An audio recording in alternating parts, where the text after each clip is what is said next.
velho levando o menino calado a pensar. Ninguém conhecia o mistério, seguiam só os passos seus, mas eles sabiam que o velho era amigo de Deus.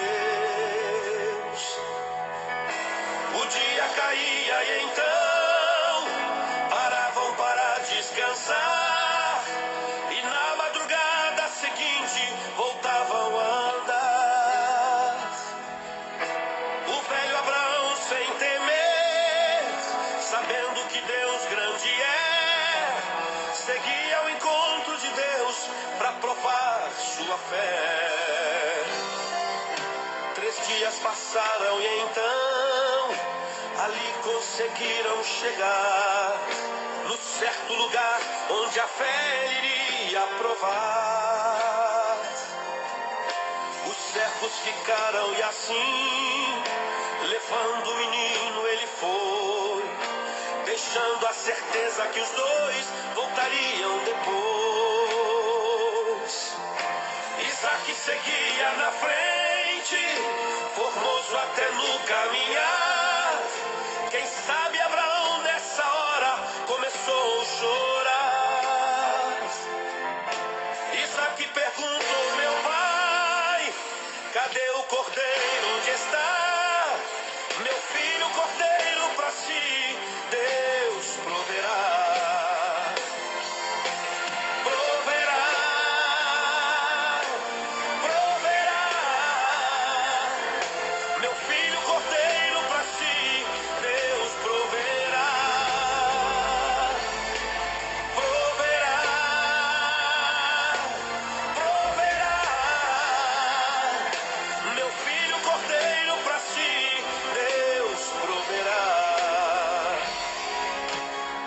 Abraão preparou com todo cuidado o altar, colocando a lenha em ordem para o fogo pegar.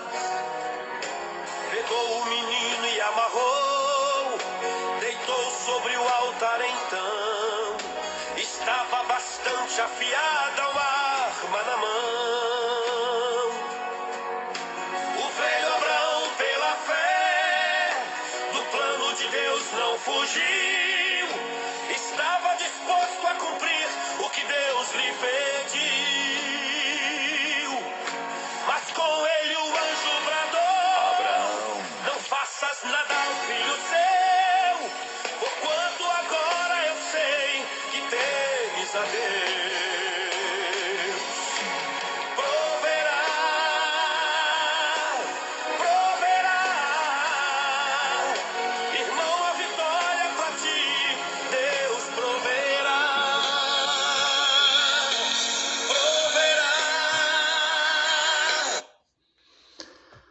Amém?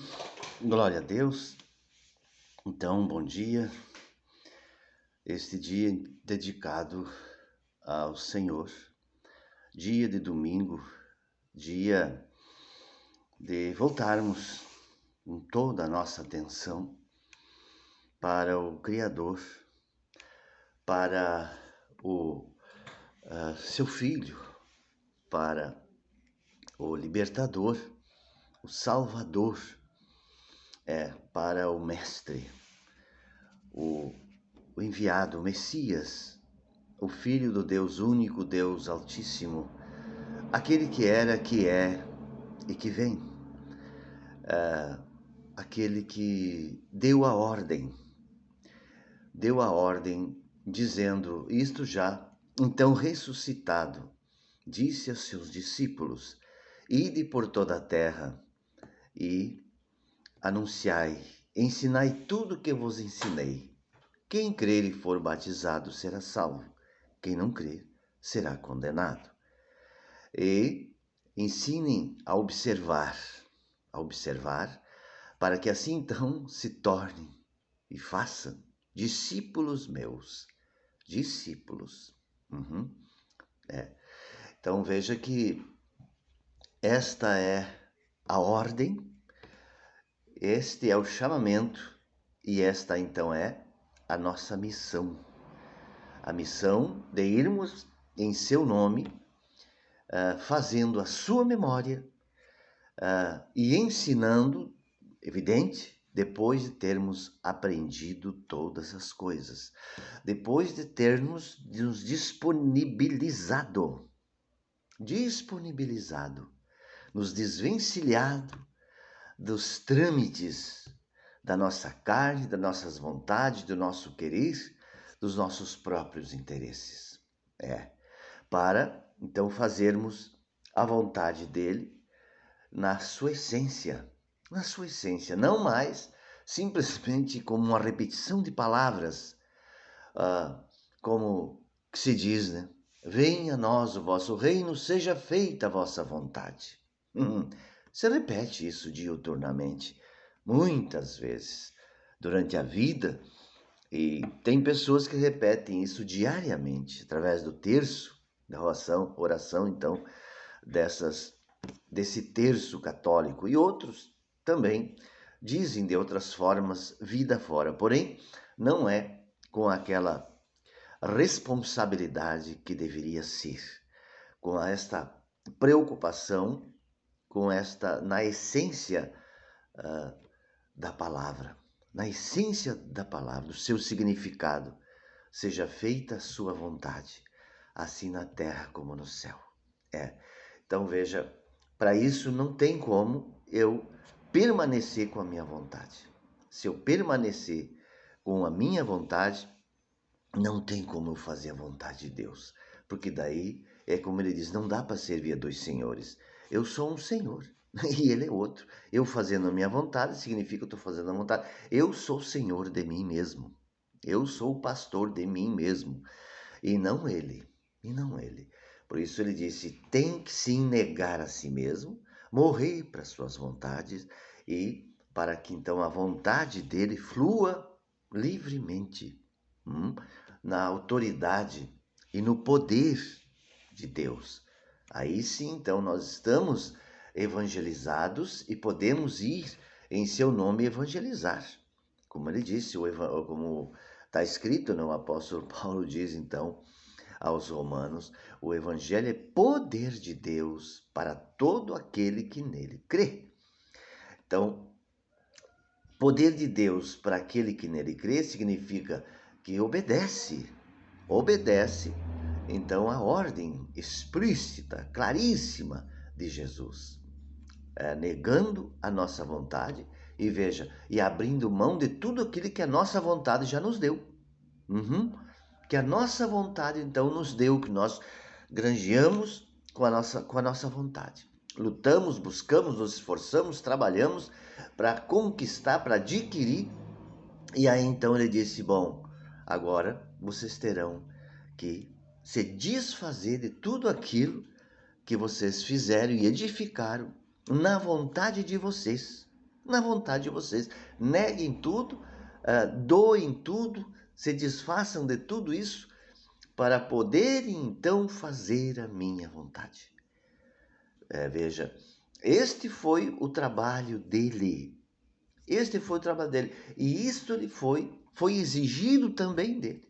Nesta ida ao deserto, que ele então permaneceu esse tempo de perfeição, 40 dias, 40 é o número de perfeição, o tempo necessário, não quer dizer que seja exatamente os 40 no nosso cronômetro, contagem de dias e contagem de meses, mas no tempo que foi necessário para ele assimilar e se desfazer das coisas então deste mundo, se desfazer da religião judaica, da doutrina, do fermento dos fariseus e dos escribas, e então, veja, ele voltou preparado de tal forma que os seus familiares nem o reconheceram, nem sua mãe e nem seus irmãos. As pessoas mais próximas a ele, ficaram então surpresos com a atitude dele diante da conjuntura religiosa e, por que não dizer, social e política da sua época. E aí, veja, ele começou esse trabalho, reuniu, só aí então ele foi A partir dali ele foi escolher os seus discípulos, que já o conheciam, com certeza, já havia uma relação sim, e ele só foi confirmar estes para serem seus discípulos. E foi exigindo de cada um desses a mesma coisa, o desprendimento, e que observassem ah, a prática religiosa dos judeus, dos fariseus, e que não cometessem os mesmos erros. E para isso precisavam, então, dessa renúncia, dessa negação de si mesmos, para poder estar dispostos e disponível, acima de tudo, para obedecer a Deus na alegria e na liberdade, na liberalidade do novo ser, do novo homem, da nova criatura, agora então nascida da vontade de Deus e morta para as suas vontades, morrendo para a sua vontade para fazer a vontade do Pai, né? E esta é a nossa missão. Isto é fazer memória de Cristo. Isto é se alimentar da sua carne e do seu sangue.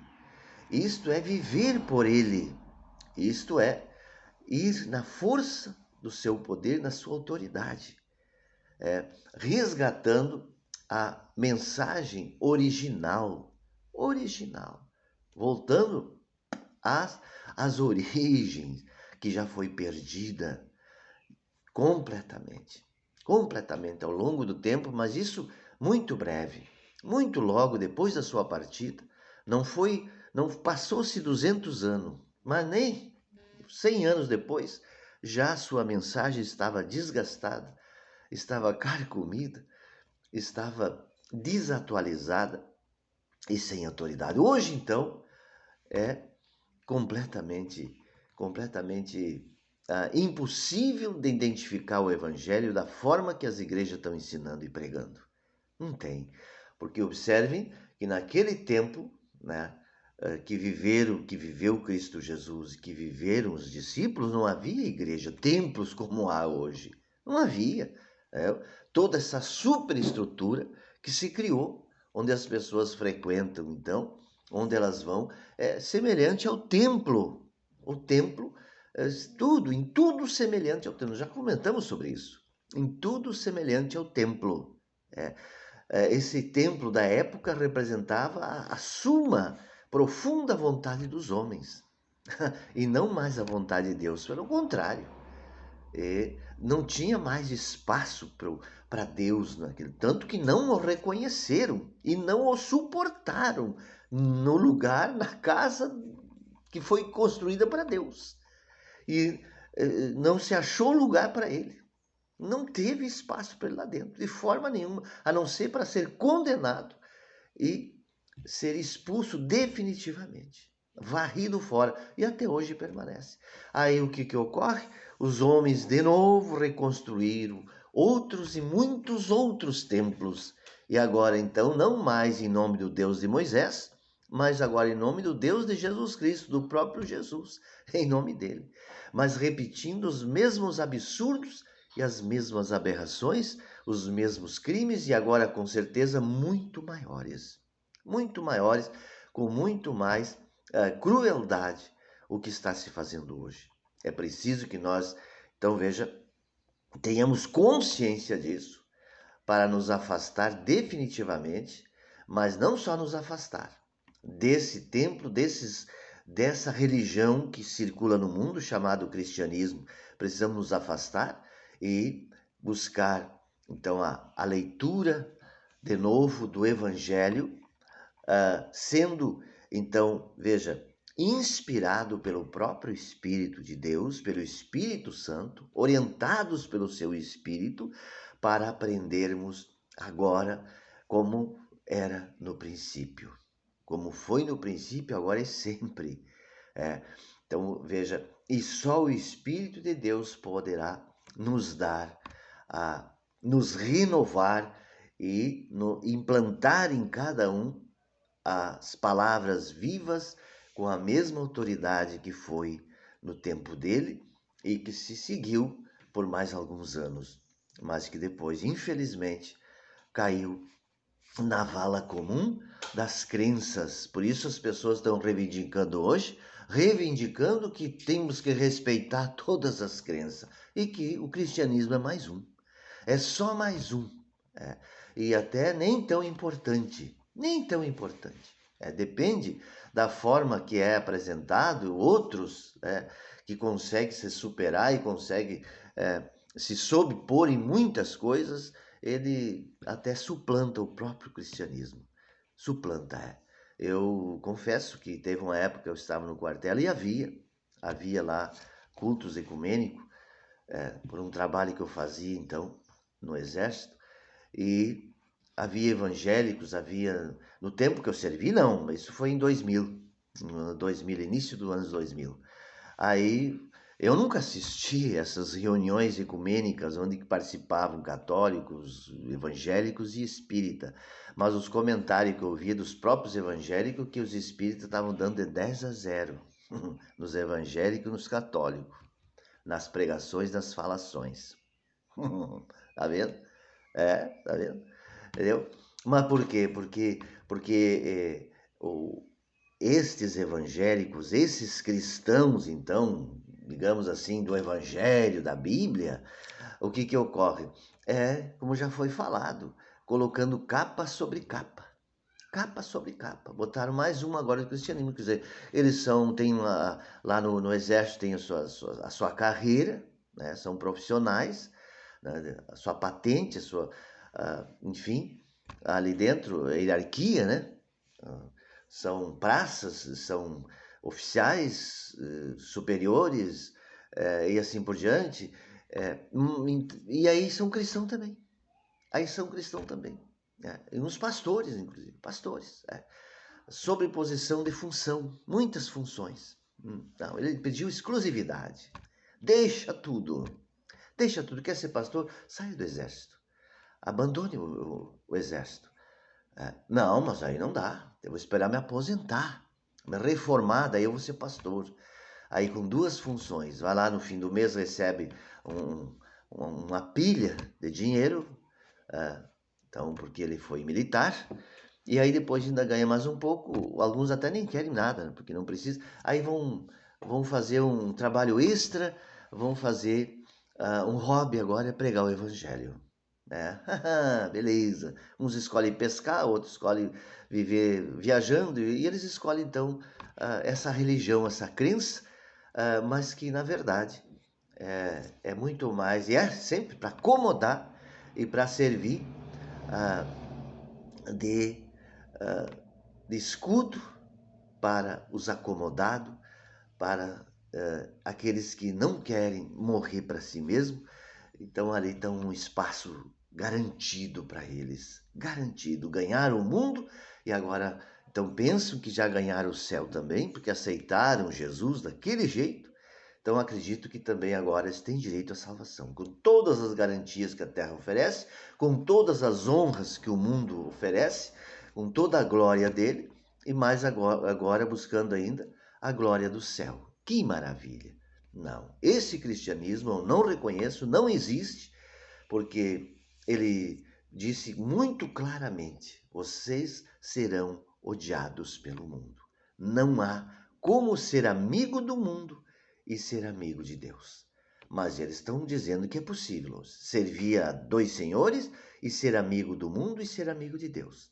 E amar o dinheiro, servir ao dinheiro e servir a Deus. Porque é bem isso, com todas as características, todas. Infelizmente, isso virou o cristianismo, tanto para os católicos, claro, como para os evangélicos. E os espíritas, então, nem cabe dentro dessa palavra cristianismo, mas ele se põe lá. Se põe porque, afinal, se os evangélicos podem se pôr, os católicos também podem se colocar dentro dessa esfera, desse bojo, por que os espíritas não podem também? Não. Tanto que eu já falei, né? Está escrito que Allan Kardec disse que as diferenças entre o catolicismo e o espiritismo são pequenas e que os pontos iguais são muito maiores, os pontos que os unem. Tá vendo? Tá vendo só? Quer dizer, é uma coisa monstruosa, mas passa liso na garganta de todo mundo, passa liso.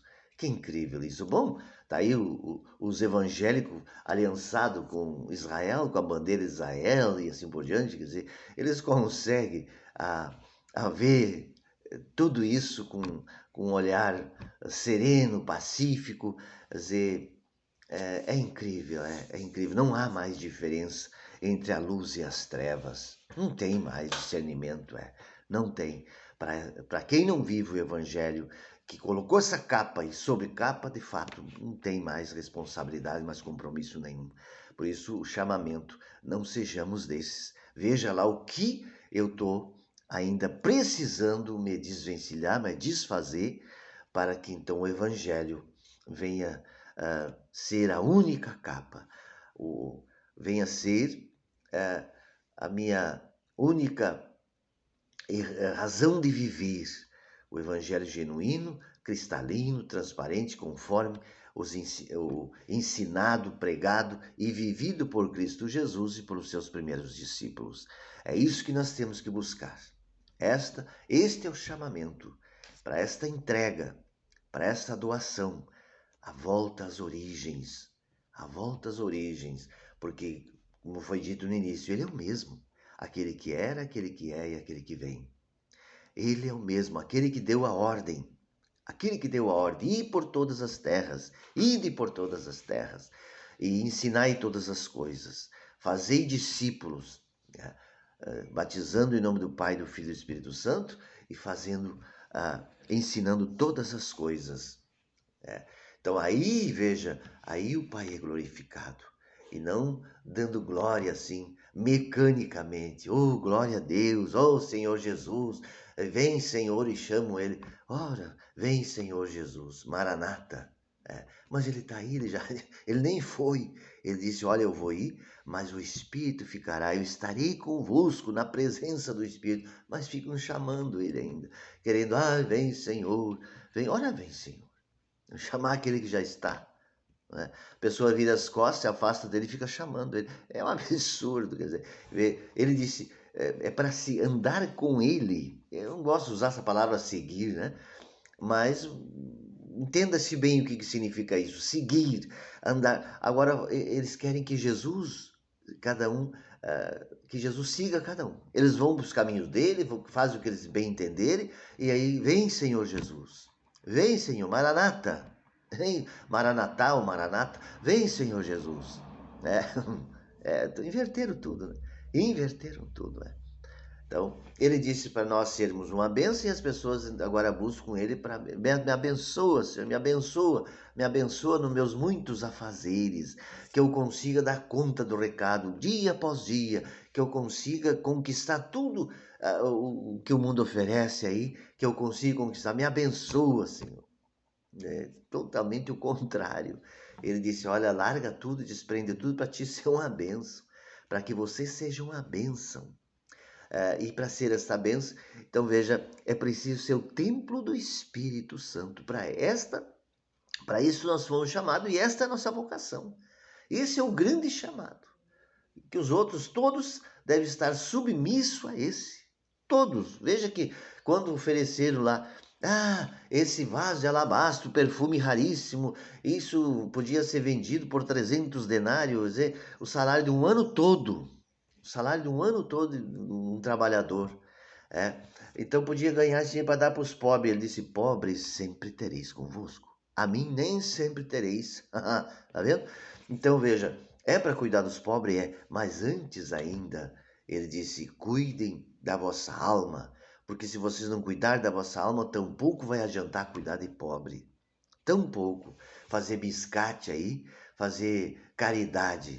Não, se não tiver a ele, e essa caridade não venha dele, com ele, por ele, não tem significado. Cai no vazio também, como muitos afazeres, como muitos trabalhos que são feitos, né? Não são feitos pela fé, não são feitos como está escrito nele, com ele e por ele. Não, é feito pela vontade do homem, pela vontade do homem. Fazem muitas coisas, fizeram o templo. Adão e Eva aquela comunidade, aquela clã lá, né, religiosa fez, né, fez uma igreja bonita, uma figueira, uma folhagem maravilhosa, que se cobriu com ela, mas não tinha mais o Espírito de Deus. Era o espírito da mentira, o espírito do engano, o espírito da acusação. Um acusava o outro e acusando o próprio Deus. É a crença de hoje. É a crença de hoje. As pessoas pedem pela saúde do fulano, pela vida do fulano Beltrano, não ouve, não são ouvidos, aí pois é, Deus levou. Deus levou o meu filho, Deus levou o marido, Deus levou a esposa, Deus levou o pai, Deus levou a mãe. Olha as conversas. E não me ouviu. Não ouviu o pastor, não ouviu ninguém. Deus não ouviu ninguém. É.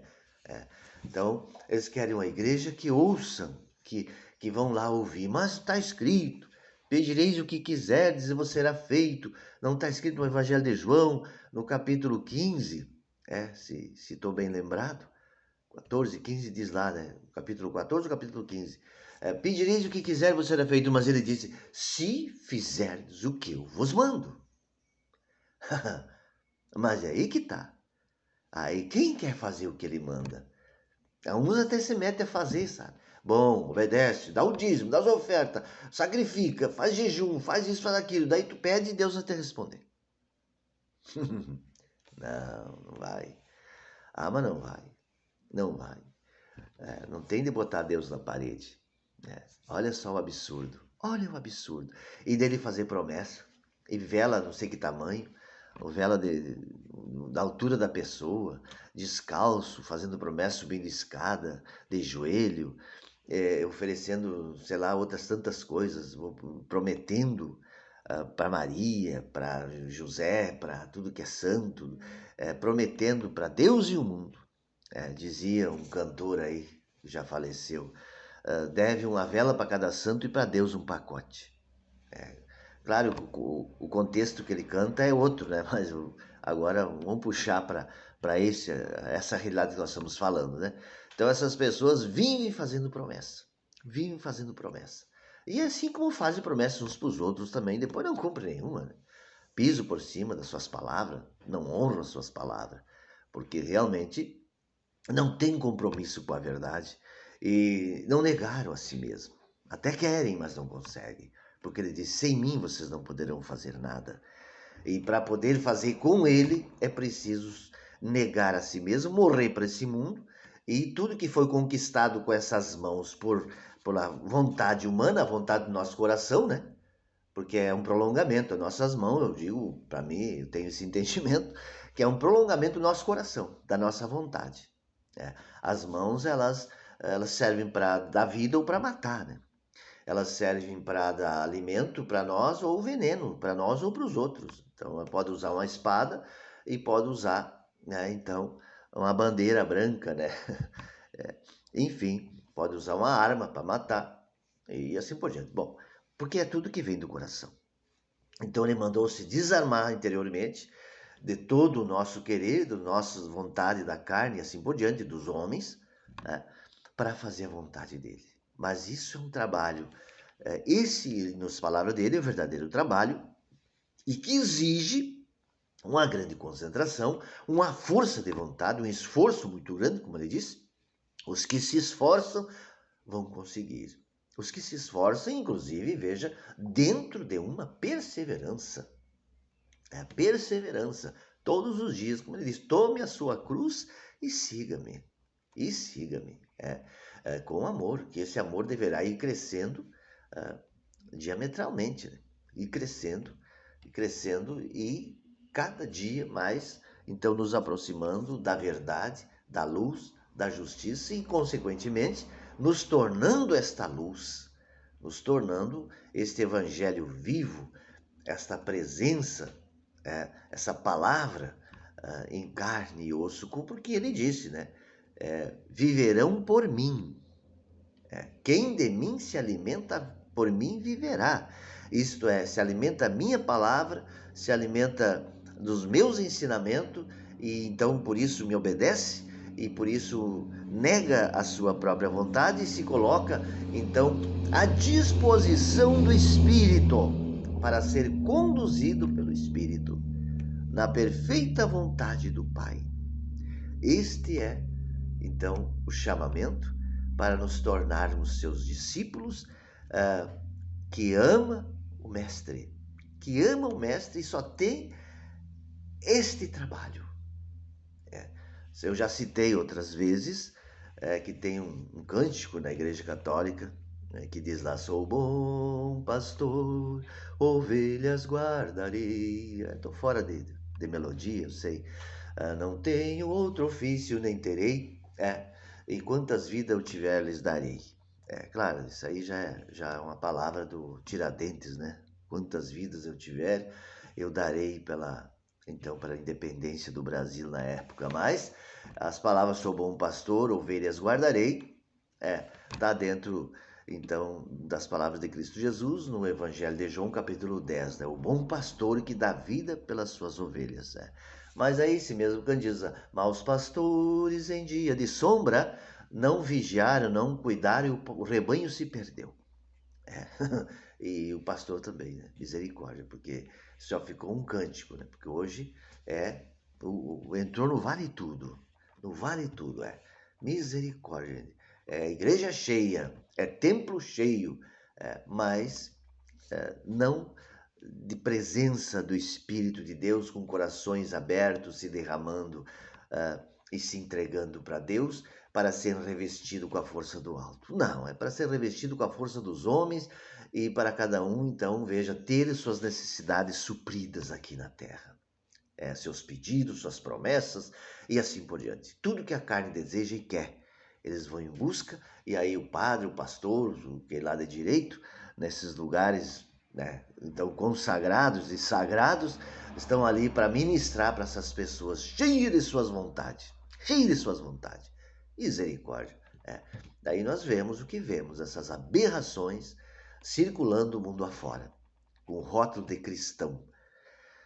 Políticos, militares, civis, todos eles, então, com esta tarja: sou cristão, sou de Jesus, e frequento aqui, frequento ali, e esses pregadores aí na televisão, e arrebanhando multidões. É lamentável isso. Nós não podemos fazer parte desse grupo de forma nenhuma, porque estamos sendo alertados por ele, que disse: cuidado com o fermento dos fariseus, de todos os tempos. Não vem com essa história do anticristo, porque o anticristo, isso aí, repito, é uma máscara muito bonita, é uma fantasia muito bonita, que as pessoas então ficam esperando ou imaginando um anticristo e não percebem que o seu líder religioso é um anticristo, que ele está sendo o anticristo, que essa própria pessoa também está sendo o anticristo. Cuidado com o anticristo, e o anticristo está dentro dele. Porque o que estão fazendo, o que estão pensando, o que estão buscando é contra o ensinamento de Cristo. Tanto do pregador quanto dos membros, daqueles que estão sendo instruídos. Tanto daquele que ensina como daquele que aprende. Estão se formando, se tornando anticristo. Mas com aquele cuidado que o anticristo vai vir na pessoa de um homem, de um grande líder. Que conversa! É tanta enganação, mas está escrito. Sim, está escrito. Eles ficam nessas palavras ali, cristalizados, petrificados nessas palavras, sabe? E não dão espaço para o Espírito. Veja que eles não reconheceram Jesus. E estavam com a palavra. Meu Senhor, aquele zelo que o apóstolo Paulo chegou a dizer. Eu reconheço. Dizer, quanto a Deus, são zelosos, porém sem entendimento. Então eles professam um zelo, mas sem entendimento. Quer dizer, uma mediocridade a toda prova, que Cristo várias vezes advertiu. Várias vezes. Mas como ele disse, eles estão com os olhos, com os ouvidos embotados. Não poderão ouvir pelo Deus desse século. Eles foram cegados, ensurdecidos pelo Deus desse século. Misericórdia. Então não tem o que fazer. Por isso nós falávamos na última reunião aqui também, no último estudo, que Vejam, Deus Todo-Poderoso e capitulou diante da dureza dos corações. Não pôde fazer sinais, fazer milagre e nem pôde fazer essas pessoas crerem nele. Não creram, endureceram o coração mais e mais, à semelhança do faraó do Egito. Meu Senhor. Bom, mas está aí a denúncia, não estamos inventando nada, não estamos sendo problemático, não estou sendo polêmico, não estou criando problema, os problemas existem. A doença está aí, o diagnóstico está sendo feito, porém observem que também nós estamos apresentando as soluções. Não o remédio, mas a solução, não é? Não estamos apresentando o evangelho para remediar. O remédio é para remediar, não é isso? Não, nós estamos apresentando porque o evangelho é a resposta para todos os males. Com certeza, ele é a solução de todos os problemas. Ele é, sim, a luz plena e perfeita que veio ao mundo e permanece para aqueles que a procuram de todo o seu coração, como ele disse, esses vão encontrar o verdadeiro tesouro. Mas, com certeza, para tomar posse, é preciso se desfazer do falso tesouro da terra, das falsas seguranças que o dinheiro oferece, que os títulos oferecem, que as honrarias oferecem, que as glórias desse mundo oferecem. Há que ser negado um a um, como ele fez e pediu que fizéssemos, porque esta é a única condição de sermos seus discípulos e nos desvencilhar de todas as seguranças que o mundo oferece. Por isso ele chegou a dizer, o pai e a mãe é segurança larga, escandaliza. O que é escandalizar? Impede de tu se entregar 100% para Deus? É o teu pai e tua mãe? É tua mulher? É teu filho? É teu marido? Então deixa eles. Porque ele disse, é melhor vocês entrar no reino do céu sem marido, sem mulher, sem um braço, sem uma perna, sem um olho, sem o dinheiro, sem as honras que o mundo oferece, mas tu entrar no reino dos céus, do que ter tudo isso, então andar engomadinho, ilustradinho, bem como os homens queriam, lambidinho, mas ser lançado no inferno com tudo. No inferno com tudo. Isso não são palavras de pregador. Isso são palavras do mestre, textuais, não estou interpretando o texto. Não estou fazendo exegese, não. Eu estou transcrevendo literalmente as palavras que ele disse. Esse é o nosso trabalho, né? Com toda certeza, ministrado pelo Espírito do Senhor, e não por espírito de homem, buscando seus próprios interesses ou para fazer um nome. Não temos nada para fazer, porque tudo está feito. Ele diz, está consumado, e nós temos que fazer, sim, nos tornarmos, então, esta vida que ele pediu para vivermos, viver por ele. Viver por ele, nele e com ele. O apóstolo Paulo entendeu muito bem. Não sou eu mais quem vivo, mas Cristo vive em mim. E para mim, viver é Cristo e morrer é lucro. Nós temos sim que assimilar essas palavras e até mesmo além delas. Além delas, porque Paulo não é o limite. O limite é Cristo Jesus. E é o Espírito quem nos leva a... Devemos nos deixar conduzir pelo Espírito.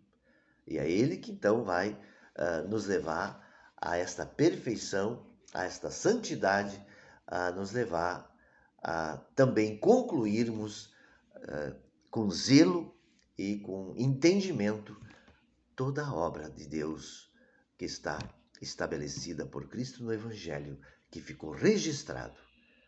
Eu tenho dito, sou testemunha vivo disso, um testemunha viva disto. Por quê? Porque eu fui transformado. Eu fui transformado, claro, continuo pecador, com falha, com erros, até porque para evitar a soberba. Porque, como está escrito, né? A soberba derrubou muita gente, misericórdia. O orgulho e a soberba. Alguém escreveu aí agora nas redes sociais, até gostei do que ele disse, né? Aquele porta-voz do misericórdia, do tal de presidente aí, do impostor. Ele dizendo então que quando o exército romano, o comandante da tropa, era vitorioso, ele voltava para receber as honras e tinha um soldado que dizia, constantemente ao lado dele, um servo, que dizia: ah, ah, tu és humano, tu é passageiro, tudo isso passa, tu é humano, tu é passageiro, tu tá por um tempo aqui, para ele não se envaidecer.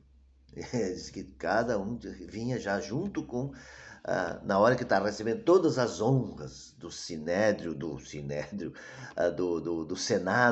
e as honras do povo, da plebe, da população em geral, sendo ovacionado com um grande rei, com um grande herói, e uns dizendo: olha, está chegando aqui o grande conquistador que venceu a batalha tal, venceu o exército tal, venceu a nação tal, e está chegando com os depósitos, com os despojos de guerra. São muitos bens que foram saqueados e recuperados, ou então conquistados do inimigo.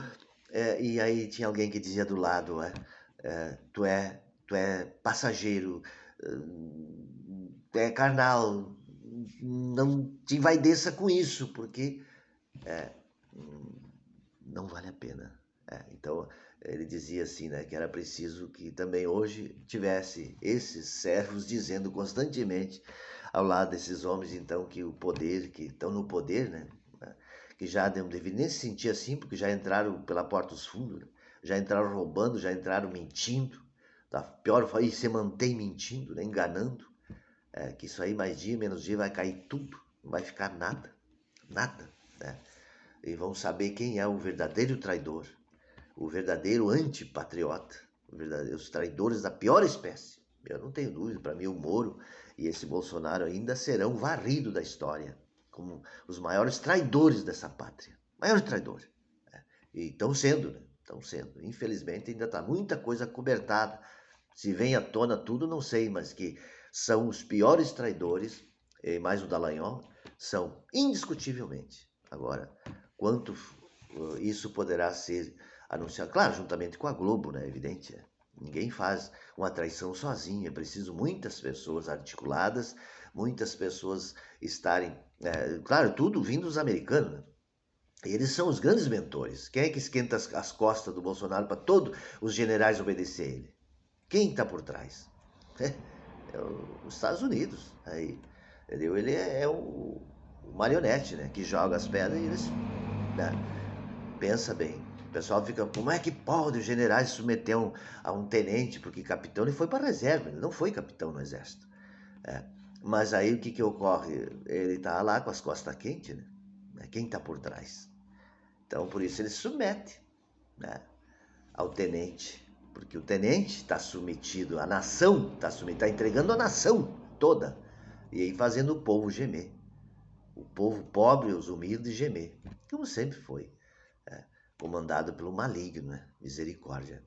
Bom, saibamos disso, estejamos alertas e estejamos a serviço do Deus Altíssimo, como seus servos bem-amados, servos alegres e dispostos a servirem com toda excelência, sem nada querer a não ser a glória do nosso Senhor. A honra, a glória, o louvor e a adoração do seu santo nome. Ele é merecedor de tudo isso e muito mais, mas nós não. É uma grande honra para nós podermos ser seu servo, a maior honra, podermos ser seus servos, seus súditos, humildes, como ele disse, o menorzinho pode ser do reino dos céus, o menorzinho dos meus irmãos. Ele disse, mas esses serão grandes, com certeza, é essa grandeza que nós temos que buscar, mas ela é advinda então da fé, da obediência e do despojamento das nossas vontades, falsas e enganosas. Misericórdia. Pensemos nisso e glorifiquemos grandemente ao nosso Deus com toda a nossa vida, não só com palavras. Palavras é fácil, até o papagaio é fácil tu ensinar ele. E as pessoas são ensinadas, viram papagaio. E reza, e repete Ave Maria, e repete Pai Nosso, e repete tantas palavras. Mas tudo, como ele disse, não vem do coração. Não vem. São da boca para fora, o coração está longe de mim, ele disse. Misericórdia. Pensemos nisso e vamos amadurecer o nosso coração para termos essa fé saudável, esta fé inabalável, que então não seremos enganados pelo falso profeta, não seremos enganados pela besta que emerge da terra e pelo dragão e pelos seus anjos, misericórdia. Mas pelo contrário, estamos combatendo ele na força de Cristo Jesus, nosso Senhor, pisando sobre cobras e serpentes e escorpiões, né? E no meio de lobos, né? Mas sem medo da coragem, da força e da valentia que dele recebemos. Amém? Glória a Deus. Grande abraço. Fiquemos na paz, no amor de Cristo e até, então, qualquer momento quando o Senhor nos convocar novamente. Ok? Até lá.